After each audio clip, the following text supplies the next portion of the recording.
La 17e étape du Tour de France partira de Bagnères-de-Luchon pour rejoindre le col de Portet. Au programme, 65 km, dont 40 d'ascension, 3 cols à escalader et 3100 mètres de dénivelé positif. Les coureurs devront être bien échauffés avant d'entamer les 13,5 km d'ascension.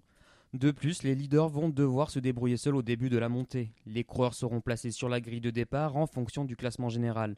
L'étape s'annonce nerveuse dès le début de course.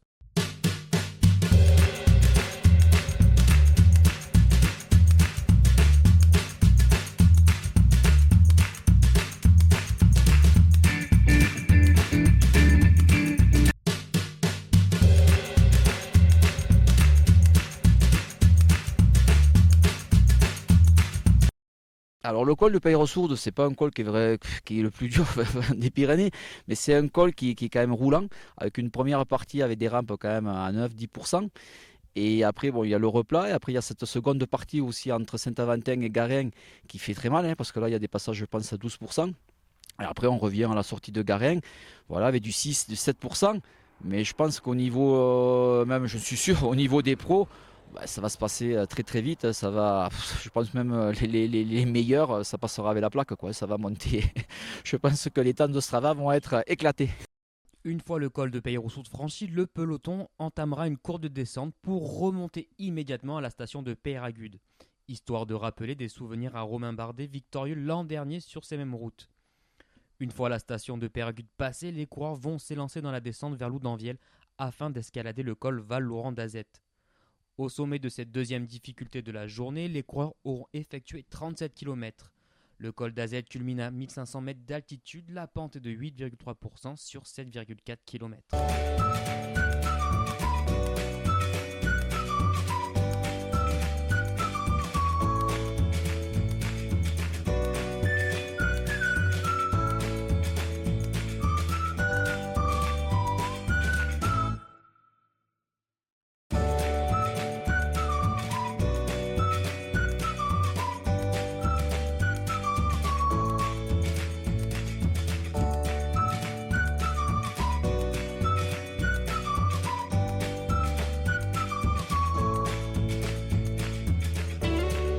C'est une montée très exigeante avec 4 premiers kilomètres très, très difficiles avec des passages à plus de 10%.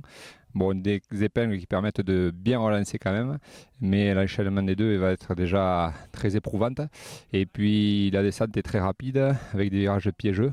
Et après, il va y avoir la montée vers le col de Portet. Et là, ça sera un final où ce ne sera pas 4 km dur, mais quasiment 12, avec des passages aussi très, très importants à 10%. Donc ça va vraiment faire très mal. Et voilà, ça promet une belle bagarre dès je pense, la montée ici vers Val-Louron. Une fois dans la descente, il restera 28 km aux coureurs pour rejoindre l'arrivée.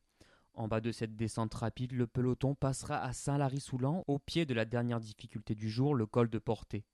Avant de rejoindre la route du col de Portet, les coureurs entameront une partie du Pla d'Adé.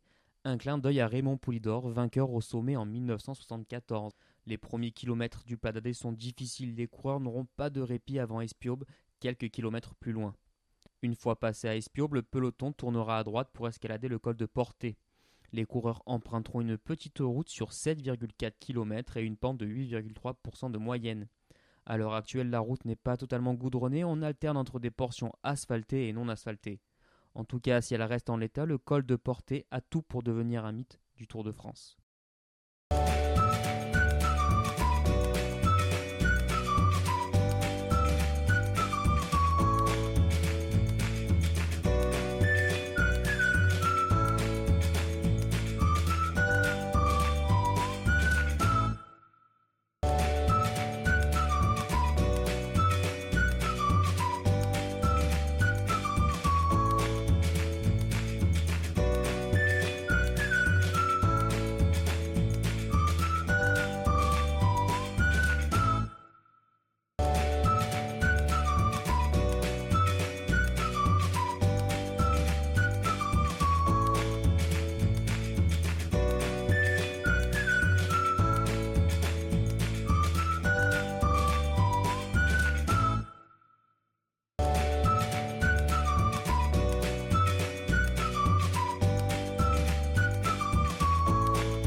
Cette ascension, ça y est, on est enfin arrivé, on peut dire ça. On prend quand même 1000 mètres de dénivelé depuis Saint-Lary, c'est pas rien. Le début est assez difficile quand même, avant d'arriver au village de Soulan. Et ensuite, il y a cette grande rampe là on a l'impression qu'on n'arrive jamais à Espiaube. Et enfin, le peu de plat qu'il y a, c'est vraiment, on en profite parce que la montée au col du Portet, c'est un très beau col.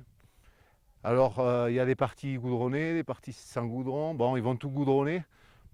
On peut penser que c'est un peu dommage, mais bon, ça sera comme ça. Et par contre, bon, c'est sans repos, quoi. D'Espiaube jusqu'ici en haut, il n'y a pas un moment où on peut se reposer. Cette étape du col du Portet va-t-elle être décisive pour le classement général du Tour de France ? Réponse le mercredi 25 juillet.